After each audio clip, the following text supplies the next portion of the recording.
الحمد للہ وکفی والصلاة والسلام علی من لا نبی بعدہ وعلی آلہ واصحابہ الذین اوفوا وعدہ اما بعد فاعوذ باللہ من الشیطان الرجیم بسم اللہ الرحمن الرحیم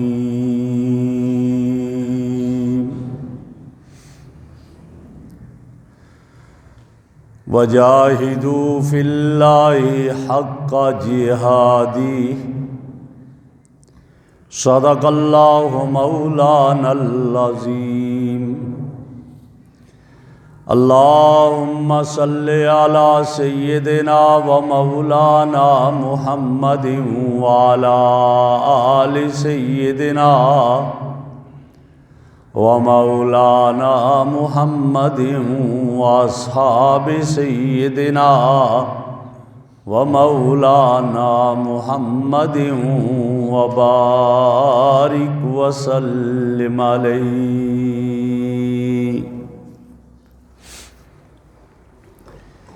انتہائی قابل صد احترام بزرگوں اور عزیز دوستوں، غزوہ بدر کے حوالہ سے گزشتہ جمعہ چند معروضات آپ حضرات کے گوش گزار کی تھی، اور یہ سیرت النبی صلی اللہ علیہ وسلم کا وہی تسلسل ہمارا چلا آ رہا ہے۔ تو سن 2 ہجری میں غزوہ بدر ہوا، اور سن 3 ہجری 7 شوال غزوہ احد کا معرکہ معرض وجود میں آیا۔ گزشتہ جمعہ عرض کیا تھا کہ بدر کا معرکہ حق اور باطل کے درمیان اہم اور بنیادی معرکہ تھا، جن میں کفار کو شکست ہوئی اور اسلام کو فتح ہوئی، اور اس معرکہ میں کافروں کے 70 سردار مارے گئے اور 70 گرفتار ہوئے، قیدی ہوئے۔ تو اس ذلت اور اس ہزیمت کو دیکھ کر کفر پریشان ہو گیا، اور ہر طرف انتقام انتقام کی آوازیں بلند ہونے لگی۔ ایک شکست ہوئی، دوسرا قیدی ہوئے، تیسرا پھر فدیہ دینا پڑا قیدیوں کو چھڑانے کے لیے۔ یہ ساری ذلت کی صورتیں جب کافروں میں پائی گئی، اور مکہ کا کوئی گھر نہیں تھا جو اس سے متاثر نہ ہوا، تو اس پر کافر پریشان ہوئے، اور ہر طرف یہی آواز کہ ان کا بدلہ لیا جائے۔ یہ کیا ہو گیا؟ تسلیم نہیں کرتے تھے کہ شکست کیسے ہوگی۔ یہاں تک کہ مدینہ کے یہودی اور منافق بھی یہ تسلیم نہیں کر رہے تھے کہ مسلمانوں کو کیسے فتح ہوگی اتنے تھوڑے سے۔ اب کفار نے تیاری شروع کر دی کہ ہم نے بدر کا بدلہ لینا ہے۔ نبی اکرم صلی اللہ علیہ وسلم کو حضرت عباس رضی اللہ تعالیٰ عنہ نے اطلاع کر دی کہ ادھر یہ تیاریاں ہو رہی ہیں، اور کافروں نے اپنے آدمی تیار کیے اور 3000 کا لشکر تیار کر دیا۔ پھر ان میں عورتوں کو لیا جو گانے گا گا کر لوگوں کو جنگ پر آمادہ کریں اور ابھاریں، اور شوق دلوانے لگی۔ اب ادھر یہ قافلہ تیار ہوا، نکلے، آپ صلی اللہ علیہ وسلم کو اطلاع ہوئی، آپ صلی اللہ علیہ وسلم نے صحابہ سے مشورہ کیا کہ ہم مدینہ میں رہ کر دفاع کریں یا مدینہ سے باہر نکل کر جنگ لڑنی چاہیے؟ آپ کا اپنا بھی یہ خیال تھا کہ رہ کر دفاع کرنا چاہیے، اور بعض صحابہ نے یہ مشورہ دیا، لیکن اکثر کی یہ رائے تھی جو اس وقت بدر میں نہیں حاضر ہو سکے تھے، ان کا یہ خیال تھا کہ نہیں، ہم بھی ذرا بہادری کے جوہر دکھائیں۔ ان کا یہ خیال تھا کہ مکہ سے مدینہ سے نکل کر جنگ کی جائے۔ بالآخر آپ تیار ہو گئے، زرہ پہن لی اور مدینہ سے نکلے، 1000 کا لشکر لے کر نکلے۔ احد کے مقام پر ایک طرف کفر ہے، ایک طرف اسلام ہے۔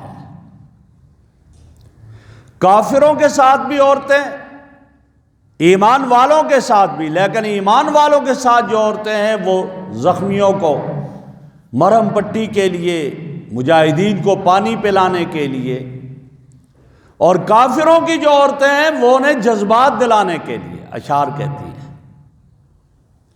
آپ صلی اللہ علیہ وسلم نے 50 تیر اندازوں کا ایک دستہ درہ پر لگا دیا کہ تم نے یہاں ہی رہنا ہے، چاہے ہمیں فتح ہو یا شکست ہو، تم نے اس جگہ کو نہیں چھوڑنا۔ اور ان پر حضرت عبداللہ ابن جبیر رضی اللہ تعالیٰ عنہ کو امیر مقرر کر دیا۔ اب جب مقابلہ ہوا دشمن کا اور کفر کو شکست ہوئی، پیٹھ پھیر کر بھاگے، اور ان کے کمان کرنے والا ابو سفیان تھا جو ابھی تک اسلام کے دائرے میں داخل نہیں ہوا تھا۔ جب یہ پیٹھ پھیر کر بھاگ گئے، اب صحابہ کرام مال غنیمت جمع کرنے لگے۔ لیکن اس سے پہلے یہ دیکھیں کہ صحابہ کا جذبہ کیا تھا، کس جذبے سے لڑنا چاہ رہے تھے۔ کل میدان احد میں مقابلہ ہونا ہے، تو رات کو 2 صحابی، ایک کا نام حضرت سعد رضی اللہ تعالیٰ عنہ، سعد بن ابی وقاص رضی اللہ تعالیٰ، اور دوسرے صحابی حضرت عبداللہ ابن جحش رضی اللہ تعالیٰ، آپس میں بات کرتے ہیں کہ آؤ دعا کریں، کل دشمن کا مقابلہ کرنا ہے، دعا کرتے ہیں۔ تو حضرت سعد بن ابی وقاص رضی اللہ تعالیٰ عنہ نے دعا کی، یا اللہ کل دشمن کا مقابلہ ہے، ایک بہادر ماہر کافر میرے مقابلے میں آئے، وہ مجھ پہ حملہ کرے، میں اس پہ حملہ کروں اور میں اس کو واصل جہنم کر دوں۔ حضرت عبداللہ ابن جحش نے آمین کہا۔ حضرت عبداللہ ابن جحش رضی اللہ تعالیٰ عنہ نے دعا کے لیے ہاتھ اٹھائے، اور کیا دعا کی، اللہ کل دشمن کا مقابلہ ہے، ایک بہادر میرے مقابلے میں آئے، وہ مجھ پہ وار کرے، میں اس پہ وار کروں، پھر وہ مجھ پہ وار کرے، میری ناک کاٹ دے، میرے کان کاٹ دے، میرے ہونٹ کاٹ دے، میرے ہاتھوں کی انگلیوں کو جدا کر لے ہاتھوں سے، میرے گوشت کے ٹکڑے ٹکڑے کر دے۔ جب کل قیامت کا دن ہو تو سوال کرے، عبداللہ تیری ناک کہاں کٹی، تیرے کان کہاں کٹے، تیرے ہونٹ کہاں کٹے، تیرے گوشت کے ٹکڑے کہاں ہوئے، میں کہہ دوں اللہ تیرے دین کی سربلندی کے لیے سب کچھ ہوا، تو کہہ دے صدقت یا عبداللہ، میرے عبداللہ تو نے سچ کہا۔ اب جب دشمن کا مقابلہ ہوا، وقتی طور پر پہلے کفر کو شکست ہو گئی، بھاگے، مسلمان مال غنیمت جمع کرنے لگے۔ ادھر سے جو درے پر مقرر تھے تیر انداز جو دستہ، انہوں نے کہا فتح ہو گئی، مال غنیمت جمع کر رہے ہیں، ہم بھی چلیں گے مال غنیمت جمع کرنے۔ امیر نے کہا بھائی نہیں جانا. کہا نہیں، وہ تو اسی لیے تھا کہ ہمیں فتح جب تک نہ ہو، فتح ہو گئی ہے اب جانا ہے. وہ چلے گئے. چند ایک آدمی رہ گئے حضرت عبداللہ ابن جبیر رضی اللہ عنہ کے ساتھ. ابو سفیان بہت تیز آدمی تھا، وہ علاقہ خالی دیکھ کر ادھر سے حملہ کیا اور وہ جو چند صحابہ وہاں تھے ان کو شہید کیا، اور ایسا حملہ کیا کہ قدم اکھڑ گئے، یہ پتہ ہی نہیں چلا یہ کیا ہوا. اور اس میں بہت سارے صحابہ شہید ہو گئے. اس میں صحابہ شہید ہو گئے. ان شہیدوں میں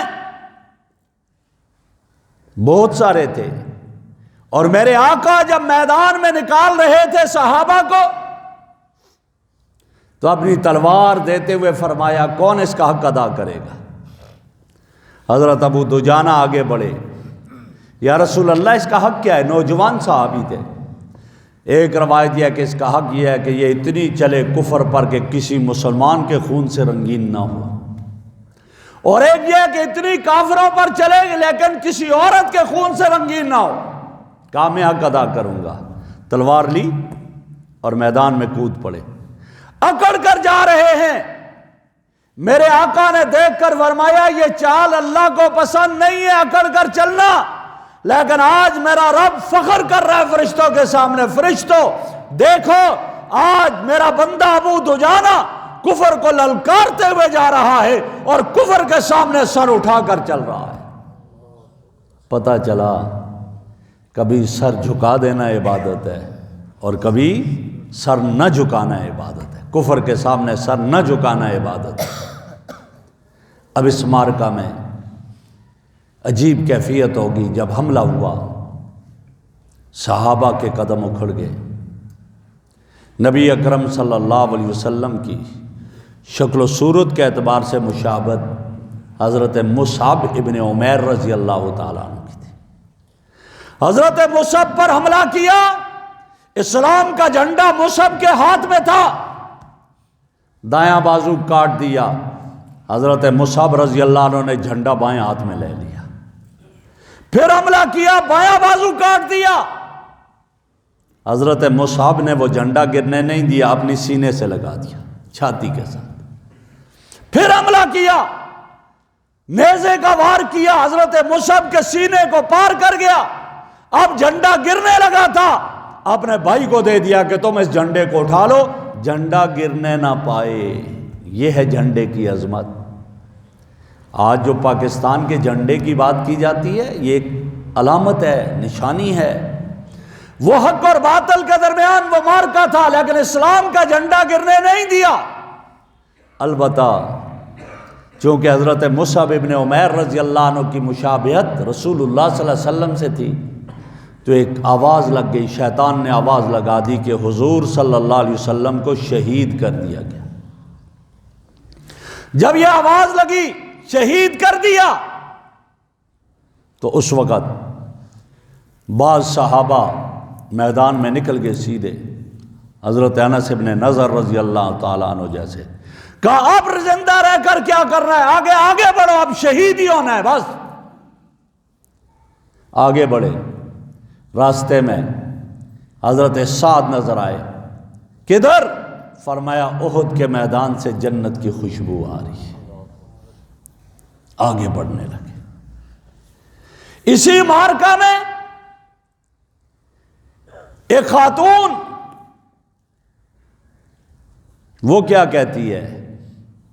اپنے بیٹوں سے کہتی ہے میرے بیٹو، 3 بیٹے ہیں، جس طرح تم ایک ماں کے شکم سے ہو اسی طرح ایک باپ کی اولاد ہو.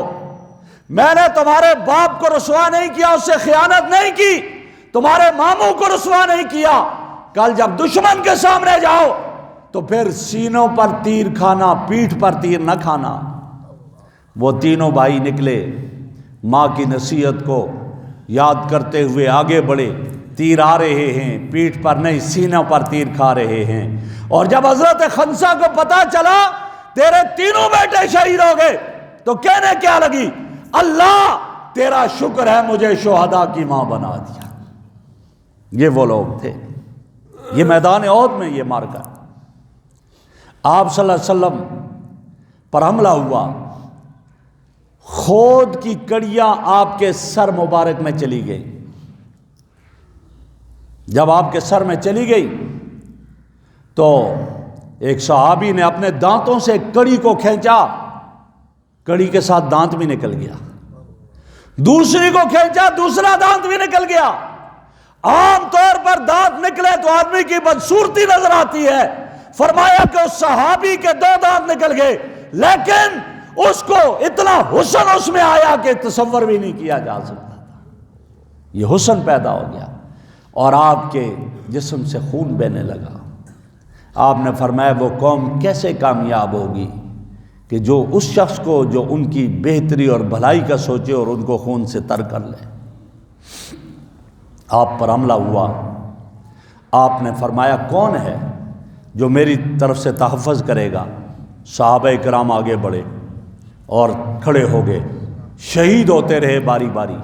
ایک صحابی حضرت طلحہ آگے آئے، دشمن حملہ کرتا ہے، دشمن کے تیر آتے ہیں اور حضرت طلحہ اپنے ہاتھ پر ان تیر کو روکتا ہے، سارے تیر روک دیے، ہاتھ پر کھا لیے، بازو شل ہو گیا، لیکن حضور صلی اللہ علیہ وسلم کو نہیں چھوڑا، آپ کے سامنے کھڑا رہا اور ڈٹا رہا۔ اسی طرح حضرت ابو دجانہ پیٹھ کر کے کھڑے ہو جاتے ہیں، دشمن کے وار ہوتے ہیں، ان کی پیٹھ پر ہو رہے ہیں اور آپ صلی اللہ علیہ وسلم محفوظ رہ رہے ہیں۔ اب ادھر یہ آواز لگی، صحابہ پریشان ہو گئے۔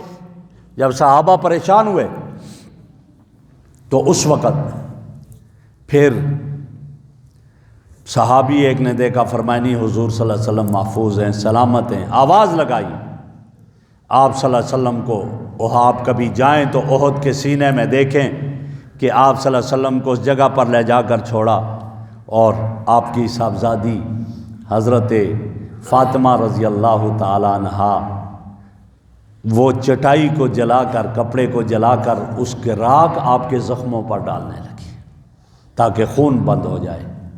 یہ کیفیت ہوئی غزوہ احد میں، اور اس مقام پر صحابہ شہید ہوئے۔ آپ کے سگے چچا حضرت حمزہ رضی اللہ تعالیٰ عنہ،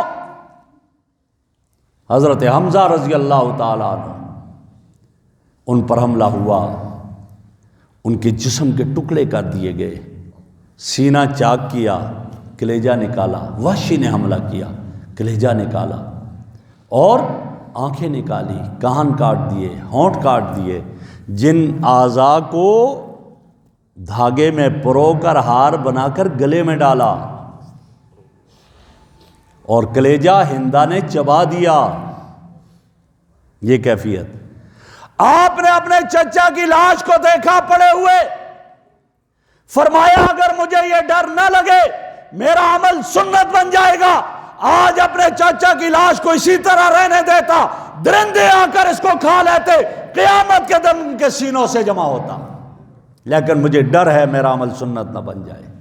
آپ کی پھپھی حضرت صفیہ رضی اللہ تعالی عنہ جو حضرت حمزہ کی بہن ہے آنے لگی، دیکھا، فرمایا شاید اس کا دل بھر جائے، بھائی کی لاش کے ٹکڑے دیکھ کر پیغام بھیجا، پھوپھی نہ ہو، کہا بیٹا میں اپنے بھائی کی لاش پر رونے اور ماتم کرنے نہیں آئی، میں فخر کرنے آ رہی ہوں کہ میرے بھائی نے اسلام کے لیے اپنے جسم کے ٹکڑے کروا دیے۔ یہ اسلام مجھ اور آپ تک ایسے نہیں پہنچا، اس کے لیے قربانیاں ہیں۔ حضرت حمزہ کے گوشت کے ٹکڑے پکار پکار کر کہہ رہے ہیں کہ جس اسلام کے لیے ہم نے قربانی دی وہ اسلام اب تمہاری زندگیوں سے کیوں نکلتا جا رہا ہے؟ اور صرف اس میں تندرست نہیں، معذور بھی۔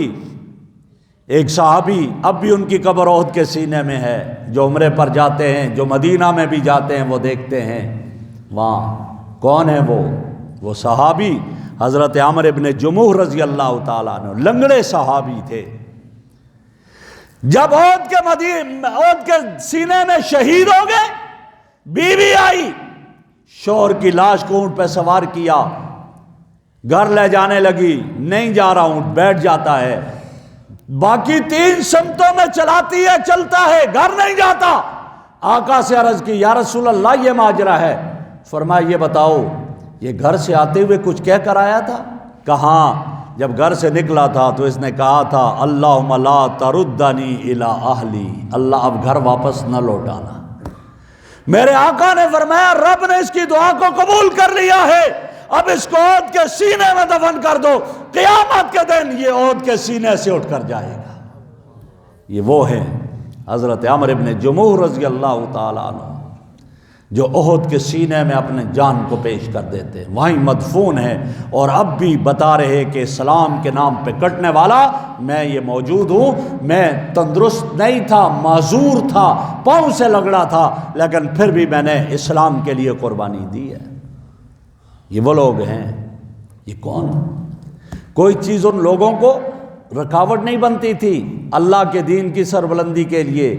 آج میرے اور آپ کے لیے نماز سے رکاوٹ دکان بن جاتی ہے، نماز سے رکاوٹ کیا بن جاتی ہے؟ سردی بن جاتی ہے، صبح کون نہ جائے، گرمی بن جاتی ہے، گرمی میں کون آئے مسجد میں، گھر میں ہی پڑھوں گا۔ اس مسجد کو تلاش کرتے ہیں جہاں پر اے سی لگا ہوا ہو گرمیوں میں، چونکہ وہاں گرمی میں اے سی لگا ہوا ہے تو جائیں گے، اور کب؟ جمعے کے دن، باقی نمازوں میں نہیں جانا۔ یہ کیفیت ہے۔ چلو جمعے کے دن تو جاتے ہیں، کچھ ایسے بھی ہیں جو گئے ہی نہیں ہیں۔ میرے ایک استاد ہیں علامہ اقبال اوپن یونیورسٹی میں، انہوں نے کہا مولوی صاحب میرا نائب قاصد ایک ہے، اور اس نے مجھے یہ کہا کہ میں مسجد میں گیا ہوں زلزلے والے سال جب زلزلہ ہوا تھا، اور اس کے بعد سے آج تک مسجد میں نہیں گیا۔ سوچو ذرا، زلزلہ ہوا تھا گیا تھا اور آج تک نہیں گیا ہوں مسجد میں۔ تو اس نے کہا پھر زلزلہ نہیں ہوگا تو نہیں جائے گا؟ کہا بس ہم جو ہے کچھ پیسہ ادھر ادھر دے دیتے ہیں، وہی ہمارے لیے کفارہ بن جائے گا، ہمیں کیا ضرورت ہے مسجد میں جانے کی۔ ایسے لوگ بھی ہیں، لیکن وہ کوئی چیز رکاوٹ نہیں ہوتی تھی۔ آج تو میرے معاشرے میں بیوی رکاوٹ بن جاتی ہے داڑھی رکھنے سے۔ جی اگر داڑھی رکھ لی تو بیوی گھر چھوڑ دے گی، اگر میں ادھر چلا گیا تو یہ ہو جائے گا۔ لیکن وہاں ایک صحابی، میرے آقا فرماتے ہیں ذرا دیکھو حنظلہ کہاں ہے، حنظلہ نظر نہیں آتا۔ تو دیکھا حنظلہ کو، تو آپ نے دیکھا اپنی نبوت والی نظروں سے دیکھا، فرمایا حنظلہ کو تو فرشتے غسل دے رہے ہیں، فرشتے غسل دے رہے ہیں۔ معلوم کیا وجہ کیا؟ پتا چلا آج ہی ان کی شادی ہوئی، پہلی رات تھی، اور گھر میں تھے دلہن کے پاس، آواز لگی رب کے دین کی سربلندی کے لیے تمہاری جانوں کی ضرورت ہے۔ حنظلہ اٹھ کر بھاگا سیدھا میدان کی طرف اور جام شہادت نوش کر دیا۔ غسل فرض تھا، رب نے فرشتوں کو بھیج دیا، آج میرے حنظلہ کو تم غسل دے دو، جو غسیل الملائکہ بن گیا۔ پھر بیوی بھی رکاوٹ نہیں بنی۔ یہ لوگ تھے، یہ کیفیات تھی۔ ایک صحابی کہتے ہیں میں اپنے بھائی کو تلاش کرنے نکلا، زیاد ابن سکن کو، میں شہیدوں میں گیا، آواز لگائی، مجھے شہیدوں میں نظر نہیں آئے، زخمیوں میں گیا، میں نے آواز لگائی این زیاد ابن سکن، زیاد ابن سکن کہاں ہے؟ اگر ہے تو ہاتھ کھڑا کرے۔ ایک ہاتھ بلند ہوا، میں اس کے قریب چلا گیا، اس کے قریب گیا، مجھے کہنے لگا کہ میں تمہیں پیغام دیتا ہوں، میری قوم کو ایک پیغام دے دینا، اور یہ پیغام دینا اور میرے آقا کو بھی پیغام دینا، آقا آپ پر اللہ رب العزت ریت کے ذرات سے زیادہ، آسمان کے ستاروں سے زیادہ، دنیا کے درختوں کے پتوں سے زیادہ رحمتوں کا نزول کر دے۔ ہم بتوں کو سجدہ کرتے تھے، آپ نے ہمیں مواحد بنایا ہے، ہم موت سے ڈرا کرتے تھے، آپ نے ہمیں موت کو سینے سے لگانا سکھایا ہے، آپ نے ہماری راہبری کی ہے، ہمیں ہدایت کا راستہ دکھایا ہے۔ اللہ آپ کو عزتیں دے اور میری قوم کو میرا پیغام دے دینا۔ اس محمد کا احسان اتنا ہم پر ہے کہ اس سے کبھی بے وفائی نہیں کرنا۔ اور میری اب آخری تمنا یہ ہے کہ مجھے میرے محبوب کے قدموں میں لے جاؤ۔ زیاد ابن سکن کو اٹھا کر لایا آقا کے قدموں میں، کیا عظیم تھے۔ زیاد ابن سکن نے اپنے رخسار کو میرے آقا کے پاؤں کے تلووں کے ساتھ ملا، رگڑ کر کہا تیری معراج کے تو عرش بری پہ پہنچا، لوح قلم پہ پہنچا، میری معراج کہ میں تیرے قدموں پہ پہنچا۔ آپ تو عرشوں پر پہنچے، آپ کی یہ معراج، اور میرا معراج تو یہی ہے کہ آپ کے قدموں میں آ گیا اور جام شہادت نوش کر گیا۔ بس اس کے رخسار میرے آقا کے پاؤں کے تلووں کے ساتھ اور روح قبض کر لی۔ یہ لوگ تھے جن کی قربانیاں ہیں، انہوں نے یہ قربانیاں دی میرے بھائی، میرے اور آپ کے لیے یہ قربانیاں دی۔ اور پھر جب یہ کیفیت ہوئی تو اب وہ یہ سمجھے، کفر سمجھا کہ ہم نے تو مسلمانوں کو ختم کر دیا۔ اب پیچھے ہٹنے لگے، جب اوپر چڑھنے لگے تو ابو سفیان نے آواز دی، میرے آقا نے کہا خاموش رہنا، آواز دی تم میں محمد ہے صلی اللہ علیہ وسلم؟ فرمایا نہیں جواب دینا، خاموش رہو۔ صحابہ خاموش ہو گئے۔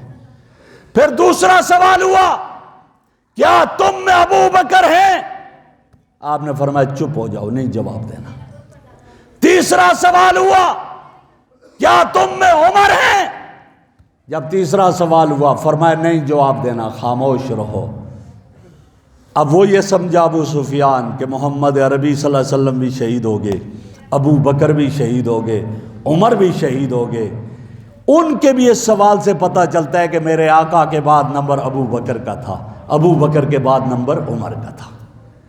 جب جواب نہیں ملا تو اب ابو سفیان نے ایک نعرہ لگایا، اور نعرہ کیا تھا؟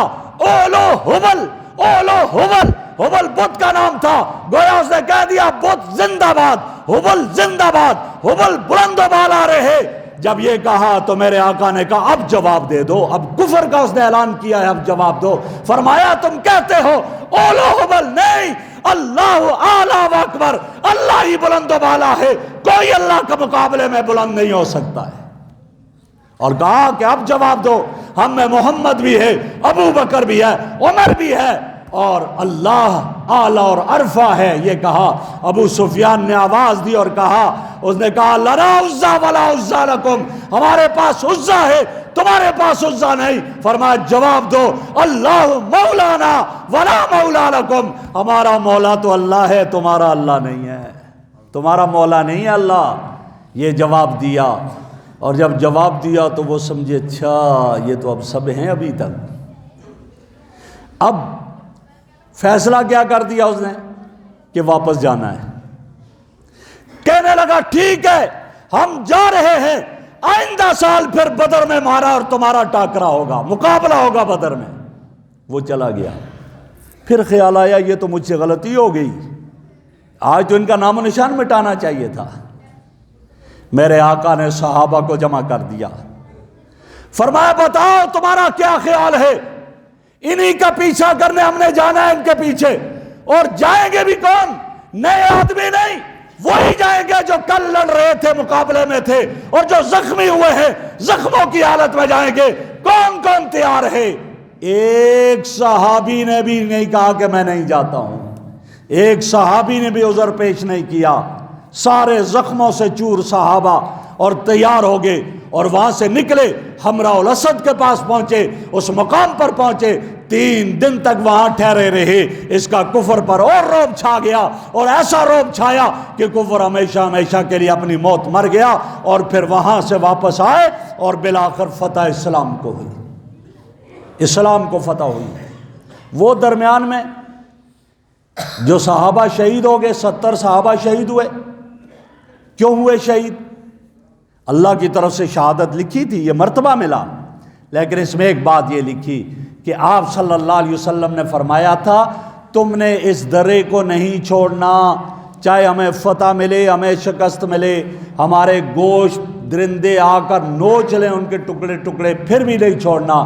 اب یہاں ایک اجتہادی خطا ہوئی، انہوں نے کہا جی فتح تک کہا تھا اور وہ صحابہ چھوڑ کر چلے گئے، تو آپ صلی اللہ علیہ وسلم کا حکم ماننے میں اجتہادی خطا ہوئی، نہ ماننے میں، اس وجہ سے یہ ہوا، اور اللہ رب العزت نے ان کا بدلہ دنیا میں دے دیا۔